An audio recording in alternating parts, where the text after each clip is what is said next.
వీరందరూ AC engineering వాళ్ళు. వీళ్ళకు మనం మేషనరీ సంబంధించిన టూల్స్, మెటీరియల్స్, దాని ఉపయోగాలు, వాటిని ఎలా ఉపయోగించాలి, వాటి యొక్క వివరాలు మొత్తం చెప్తాం. అట్లాగే మా దగ్గర ఉన్న బ్రిక్ మోడల్స్ అని అటాచ్డ్ పియర్. ఈ అటాచ్డ్ పియర్ ఎక్కడ కడతాం మనం, దీనివల్ల ఉపయోగం ఏమిటి, ఇది ఎక్కడ కడతాం, ఇది వచ్చి మనం అటాచ్డ్ పియర్ అనేది పైన పారాపెట్ వాల్ కానీ కంపౌండ్ వాల్ కానీ ఇట్లా మనం అటాచ్ కడతాం. ఓకే, ఇది వచ్చి ఇంగ్లీష్ బాండ్. ఇంగ్లీష్ బాండ్ కూడా మనం ఎక్స్టర్నల్ వాల్గా, ఇంగ్లీష్ బాండ్ యొక్క ఎక్స్టర్నల్ వాల్గా మనం కడుతుంటాం. ఇది వచ్చి ఫ్లెమిష్ బాండ్.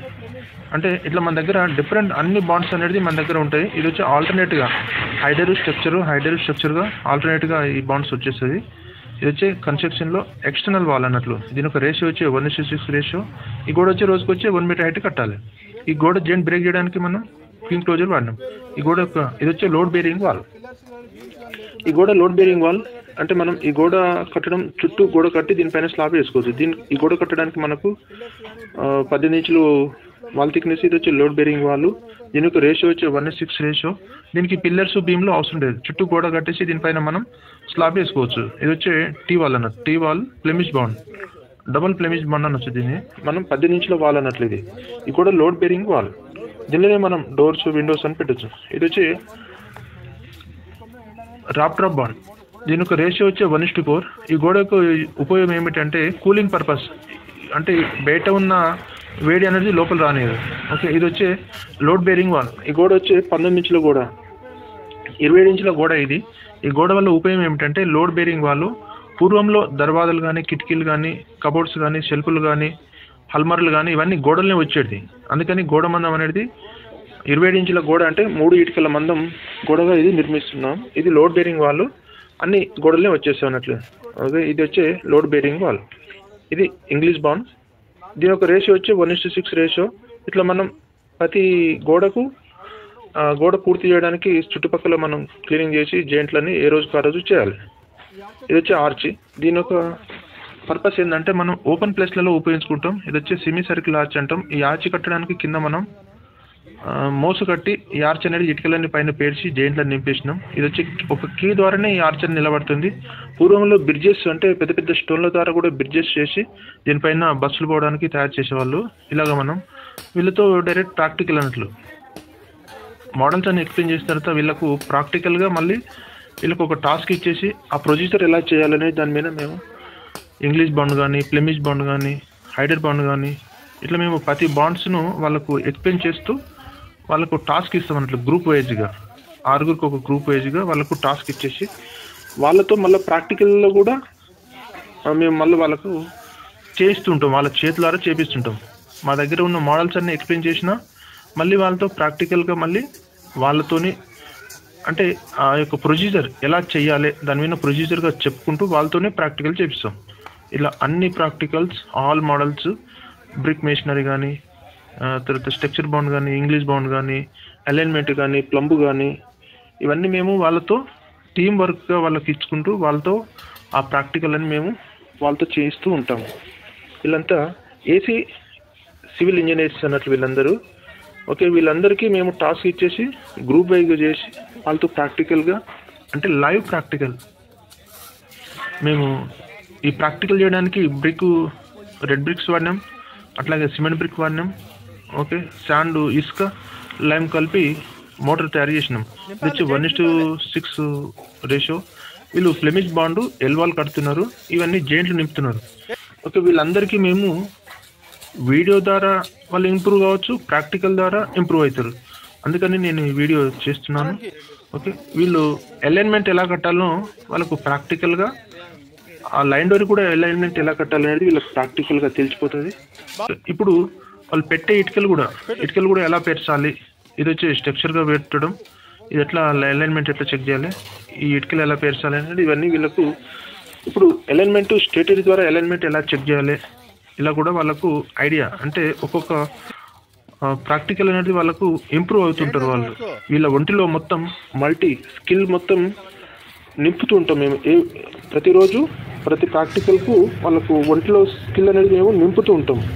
ఇట్లాగా అందరికీ మేము టీమ్ వైజ్గా, గ్రూప్ వైజ్గా ప్రాక్టికల్ ఇస్తూ డిఫరెంట్ మోడల్స్ ప్రాక్టికల్ టాస్క్లు చేపిస్తూ వాళ్ళతో ప్రాక్టికల్ చేయిస్తుంటాం.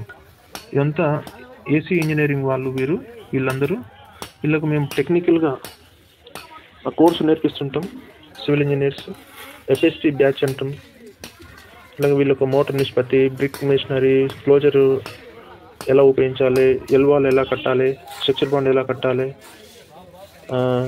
అలైన్మెంట్ ఎలా చెక్ చేయాలి, ఇట్లా మేము ప్రతిదీ ఆ రెండు ఇటుకల మధ్యన జాయింట్ ఎలా నింపాలి, బెడ్ థిక్నెస్ ఎంత వేయాలి, ఇవన్నీ వాళ్ళ చేతుల ద్వారా వాళ్ళతోనే చేస్తాం. ప్లంబ్ కూడా వర్టికల్ ఎలా చెక్ చేయాలో కూడా వాళ్ళతోనే మేము ముందు చేపిస్తూ మేము చేస్తూ వాళ్ళతో చేపిస్తుంటాం. ఇలాగా వాళ్ళ సొంతం కూడా ఇంప్రూవ్ అవుతారు ప్రాక్టికల్గా. ఓకే, ఇప్పుడు వీళ్ళు ఎల్వాల్ స్ట్రక్చర్ బాండ్ ఎల్వాల్ కడతారు. ఈ బాండ్ కూడా ఎలా కట్టాలి, 90 డిగ్రీ ఎలా వచ్చింది, అలైన్మెంట్ ఎలా చెక్ చేసినాం, ప్లంబ్ ఎలా చెక్ చేసినాం అనేది వాళ్ళకు తెలిసిపోయింది. ఇలా అలైన్మెంట్ ఎలా చెక్ చేయాలని ప్రతి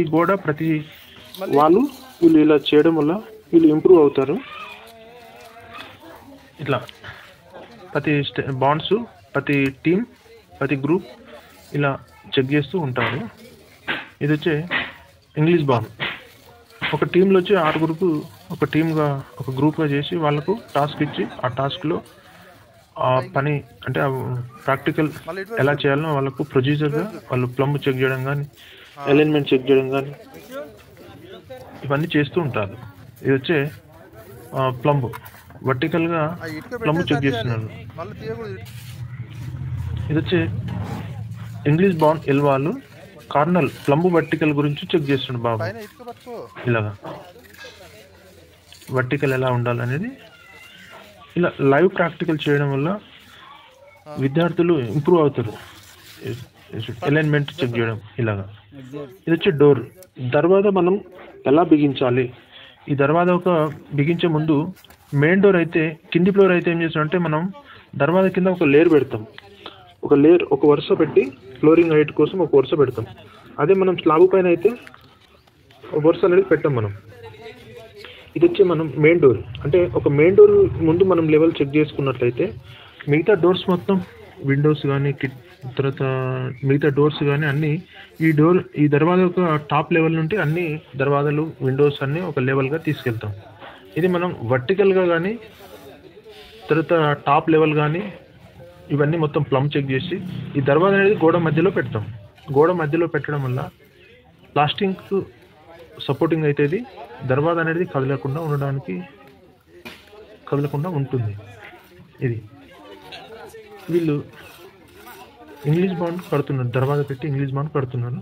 ఇప్పుడు మనం ఈ దర్వాజా ఇలా పెట్టడం వల్ల అన్ని దర్వాజాలు కానీ అన్ని కిటికీలు కానీ మనం ఒక ప్రాసెస్ ప్రకారం దీన్ని కంటిన్యూగా లెవెల్ చేసుకొని వెళ్ళిపోతున్నాం.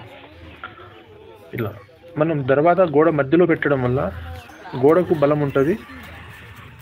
గోడ కదలకుండా ఉండడానికి, దర్వాజా కదలకుండా ఉండడానికి బలం ఉంటుంది. ఓకే, ఇది వచ్చే ఓల్ పాక్స్. ఇప్పుడు మనం ఇక్కడ కాంక్రీట్ బెడ్ వేసినాం అన్నట్లు. ఈ బెడ్ వేయడం లేదంటే గోడకును ఓల్ పాక్స్కు బాండింగ్ అవుతుంది. ఇది మనం ఇట్లా కాంక్రీట్ బెడ్ వేసినాం అన్నట్లు. ఓకే, కొంచెం తక్కువ పడితే మాల్ కూడా వేస్తారు. సో రియల్గా అంటే మనం దీనికి 1:2:4 ప్రకారం కాంక్రీట్ బెడ్ మనం గోడ మందంలో ఒక 6 ఇంచుల ఎత్తులో కాంక్రీట్ బెడ్ వేయాలి. ఇది వచ్చే మనం ఒక బెడ్ అన్నట్లు కాంక్రీట్ బెడ్. ఓకే, ఇది వీళ్ళు దర్వాజా ఎలా కట్టాలో ఇంకొక బ్యాచ్ అంటే మొత్తం ఒక 6 బ్యాచ్లు ఉన్నాయి. 6 బ్యాచ్ల ద్వారా మేము డిఫరెంట్ ఒక దర్వాజాతో వీళ్ళతో ప్రాక్టికల్ చేపిస్తున్నాం. అట్లాగే వీళ్ళు ఈ ప్రాక్టికల్ చేస్తున్నారు. ఓకే, ఇది వచ్చే ఇంగ్లీష్ బాండ్లో దర్వాజా పెట్టి ఎలా చేయాలనేది చూస్తారు. ఇది డిఫరెంట్ అన్నట్లు బ్యాచ్ వైగా చేస్తారు కాబట్టి దీన్ని మళ్ళీ చూడవలసి వస్తుంది దర్వాజాను ఇలాగా. ఓకే, ఇది వచ్చే మెయిన్ డోరు. ఇప్పుడు దీని దర్వాజా గురించి మనం ఏం తెలుసుకుందామంటే దర్వాజా మధ్యలో పెట్టడం వల్ల దాని యొక్క ఉపయోగం ఏమిటంటే గోడ కదలకుండా ఉండటానికి దర్వాజా చుట్టూ క్రాక్ రానియదు. కొందరు ఏం చేస్తారంటే దర్వాజాను గోడ ఎడ్జిలో పెట్టి గోడ పేసుకు పెట్టడం వల్ల ఏమైతుందంటే దర్వాజా తలుపు తెరిచినప్పుడు మూసినప్పుడు ఇలా తలుపు గట్టిగా కొట్టినప్పుడు ఏమైతుందంటే దర్వాజా చుట్టూ క్రాక్స్ అనేది వస్తాయి. అందుచేత దర్వాజా అనేది గోడ మధ్యలో పెడితే ఆ దర్వాజా అనేది బాండ్గా ఉంటుంది, గట్టిగా ఉంటుంది. సో ప్లాస్టింగ్ కూడా ఇటు అటు ప్లాస్టింగ్ వస్తుంది కాబట్టి ఆ దర్వాజ అనేది మనకు స్ట్రాంగ్గా ఉంటుంది. ఓకే, ఇది వచ్చి ఓల్ పాక్స్. ఇది మనం బెడ్ వేయాలన్నట్లు, అంటే అటు ఇటు కాలనేయకుండా బాండింగ్ కోసం ఇది ఓల్ పాక్స్ అన్నట్లు. ఈ దర్వాజ దీన్ని మనం మెయిన్ డోర్ అంటాం, దర్వాజ అంటాం. ఓకే, ఇది వచ్చి మనం టీమ్ వైజ్గా అన్నట్లు, అంటే వాళ్ళకి చెప్పాం, మళ్ళీ నెక్స్ట్ వీళ్ళకి కూడా చెప్పాలి. సో ఇది వచ్చి దర్వాజ, ఇది వచ్చి కింది ఫ్లోర్లో దర్వాజ అన్నట్లు. మనం కింది ఫ్లోర్ అయితే ఏం చేస్తామంటే ఒక ఇటుక పైన దర్వాజ పెడతాం. ఇప్పుడు దీనిపైన మనం అదే స్లాబ్ పైన అయితే మనం కింద ఇటుక పెట్టకుండా డైరెక్ట్ ఒక ఇంచ్ మాలేసి స్లాబ్ దర్వాజ పెడతాం. స్లాబ్ పైన అయితే సెకండ్ ఫ్లోర్ అయితే, కింది ఫ్లోర్ కాబట్టి మనం కింద ఇటుక పెట్టాల్సి వస్తుంది. ఎందుకంటే కింద బండ కానీ, కింద పైప్ లైన్ కానీ, ఎలక్ట్రికల్ పైపులు కానీ రూమ్లలో వేసుకోవడానికి ఒక లేయర్ పెట్టాల్సి వస్తుంది. ఓకే, దర్వాజ అనేది మనం గోడ మధ్యలో పెట్టాం. తర్వాత గోడల మధ్యలో పెట్టినామంటే ఎందుకంటే మనం గోడ కదలకుండా ఉండడానికి, గోడ క్రాక్ రాకుండా ఉండడానికి గోడ మధ్యలో పెట్టినాం. ఒకవేళ మనం 4 ఇంచుల వాళ్ళు కట్టినట్లయితే మనకు దర్వాజా వచ్చిన ప్లేస్లో ఇటువైపు ఇటు ఒక పిల్లర్ అటు ఒక పిల్లర్ కట్టి, పక్కన ఒకటి 4 ఇంచుల గోడ అయినా సరే ఇటు ఒక పిల్లర్ అటు ఒక పిల్లర్ కట్టి దర్వాజా పెడితే దర్వాజకు ఎక్స్ట్రా బలం వస్తుంది పిల్లర్ పెట్టడం వల్ల. అదే 4 ఇంచుల గోడల్ని మనం దర్వాజా పెడితే గోడతో తలుపుతో పాటు గోడ కూడా ఊగుతుంటుంది. ఓకే, గడప అనేది మనం దర్వాజకు 2 కిటికీలు పెట్టొచ్చు, అంటే దర్వాజా కమ్ కిటికీలు అన్నట్లు అలా పెట్టొచ్చు. సో ఇలా కూడా మనం దర్వాజా అనేది పెట్టొచ్చు. ఇది మెయిన్ డోరు. వీళ్ళంతా సివిల్ ఇంజనీర్స్ వాళ్ళు, వీళ్ళందరికీ ఎక్స్ప్లెయిన్ చేయడం జరిగింది. సో ఇప్పుడు మనం ప్లాస్టింగ్ చేస్తున్నాం. ప్లాస్టింగ్ చేసే ముందు మనం ఏం చేస్తాం, ఆ ప్రదేశాన్ని మొత్తం వాటర్తో తడపడం వల్ల ఏమైతే మోటార్ అనేది బాండింగ్ అవుతుంది. అట్లాగే మనం ఎంత మందం ప్లాస్టింగ్ చేయాలి అనే దానికి మనం డాట్స్ పెట్టుకున్నాం. అవన్నీ డాట్స్ అన్నట్లు, అంటే డాట్స్ యొక్క ఉపయోగం ఏంటంటే మందం. మనం ఒక 20 mm మనం ఎక్స్టర్నల్ ప్లాస్టింగ్ చేసేటప్పుడు 20 mm మందం చేయాలి. ఈ 20 mm చేయడం వల్ల ఏంటంటే ఈ గోడకు రక్షణ ప్లాస్టింగ్ అనేది 20 mm ఉండడం వల్ల గోడ రక్షణగా ఉంటుంది, స్ట్రాంగ్గా ఉంటుంది. 24 hours వర్షం వచ్చినా కూడా గోడ అనేది సీవేజ్ కాదు, గోడ అనేది వాటర్ లోనికి రానియదు. ఓకే, మాలు ఇట్లా టెన్నర్తో వీళ్ళతోని మనం ప్రాక్టీస్, అంటే వాళ్ళ చేతుల ద్వారా వాళ్ళతో చేయించేటట్లుగా మనం వాళ్ళ ప్రొసీజర్ ప్రకారంగా వాళ్ళతో చేయిస్తున్నాము ప్రాక్టికల్. ఇదంతా ప్లాస్టింగ్ ప్రాక్టికల్. టీమ్ వైజ్గా మనం వాళ్ళకు టాస్క్ ఇచ్చి ఆ ప్రాక్టికల్ అనేది చేస్తున్నాం. ఈ ప్లాస్టింగ్లో కూడా ఎగుడు దిగుడులు కానీ, ఈ రోడ్ చెక్క అంటే వుడెన్ కోట్ ఎలా తిప్పాలి, స్ట్రేటెడ్ ఎలా తిప్పాలి, లైన్ డోర్ ఎలా చెక్ చేయాలి, వర్టికల్ ఎలా చెక్ చేయాలి అనేది మొత్తం మనం చేస్తుంటాం. ఈ ప్లాస్టింగ్ చేసే ముందు మనం వీ బాండ్ ఒక కెమికల్ ఉంటుంది, వీ బాండ్ అని కానీ, తర్వాత ఆర్ఎఫ్ఎక్స్ బ్రిడ్జ్ బాండ్ కానీ, ఈ కెమికల్ ఉంటుంది. ఈ కెమికల్ వల్ల ఉపయోగం ఏమిటంటే మనం ఏదైనా లీకేజ్ ఉన్న ప్రదేశం కానీ, ప్లాస్టింగ్ ఏమైనా సిమెంట్ తక్కువ ఉన్నా కూడా దీన్ని మనం అప్లై చేయొచ్చు. అప్లై చేస్తే ఏమైతే ఎక్స్ట్రా బలం వస్తుంది. మళ్ళీ ఇంకా మామూలుగా మనం సిమెంట్ చేసేదానికంటే దీనికి ఎక్స్ట్రా బలం వస్తుంది. మనం స్లరీ అప్లై చేయొచ్చు.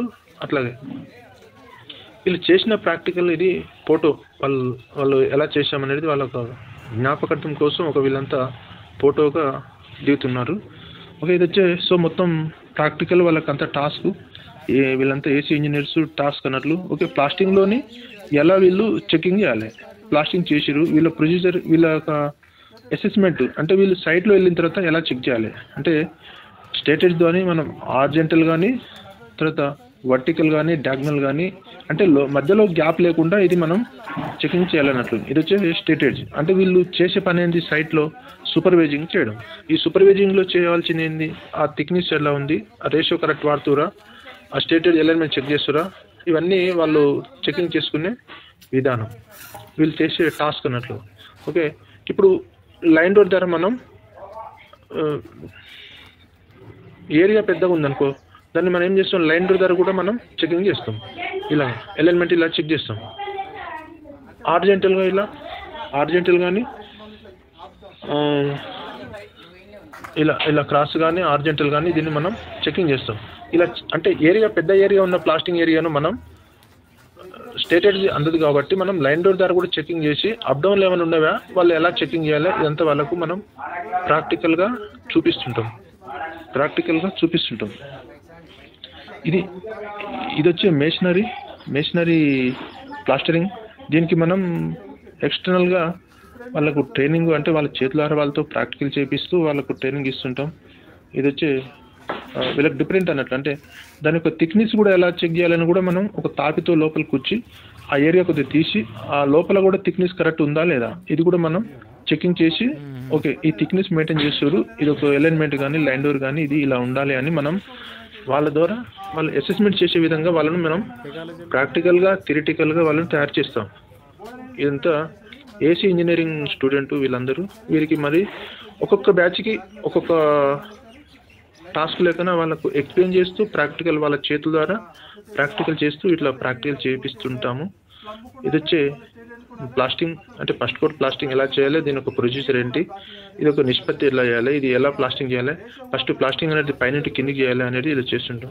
సో వీళ్ళు చేసిన ప్రాక్టికల్స్ స్ట్రక్చర్ బాండ్ వీళ్ళు ఆర్జెంటల్ కానీ పై టాప్ ఎలా చెక్ చేయాలి, వర్టికల్ ఎలా చెక్ చేయాలి అనేది వాళ్ళకు చూపిస్తున్నాం. అంటే సో వీళ్ళు రేపొద్దున సైట్లో వెళ్ళినప్పుడు కూడా ఇది ఆర్జెంటల్ కానీ వర్టికల్ కానీ ఎలా చెక్ చేయాలి అనేది వీళ్ళకి మనం థియరిటికల్గా ప్రాక్టికల్గా వీళ్ళను ఇంప్రూవ్ చేస్తుంటాం. ప్రతి ప్రాక్టికల్ వాళ్ళు చేసింది ఒక ఫోటో వాళ్ళకు గుర్తు జ్ఞాపకం కోసం ఇలా ఫోటో దిగుతున్నాం. ఓకే వీళ్ళంతా ఈ టీం అన్నట్లు, ఈ టీం అంతా కలిసి ఈ ప్రాక్టికల్ చేసిరు. అందుకని ఎక్స్పోర్ట్ ఇది.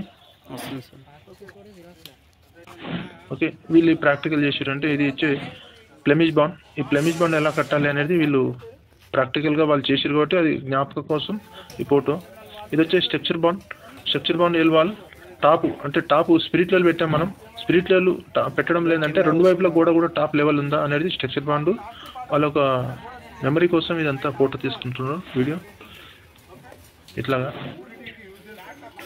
ఇది ఆర్జెంటల్, ఇది ఇంకొక టాస్క్ ఇంకొక టీం. ఇది ఆర్జెంటల్ ఉందా అని చెకింగ్ చేసుకోవడానికి అలాగా వాళ్ళతో అంటే ప్రతి ప్రాక్టికల్ వాళ్ళ చేతుల ద్వారా వాళ్ళతోనే చేపిస్తూ వాళ్ళకి ప్రాక్టికల్ చేపిస్తాము. ఇది వచ్చే స్ట్రక్చర్ బాండ్ వాళ్ళు జ్ఞాపకం కోసం ఇది ఒక ఫోటో. ఓకే ఇది వచ్చే ఫ్లెమిష్ బాండ్, ఇది వచ్చి ఇంగ్లీష్ బాండ్. ఓకే ఇది వచ్చే ఇంగ్లీష్ బాండ్ ఎల్ వాల్.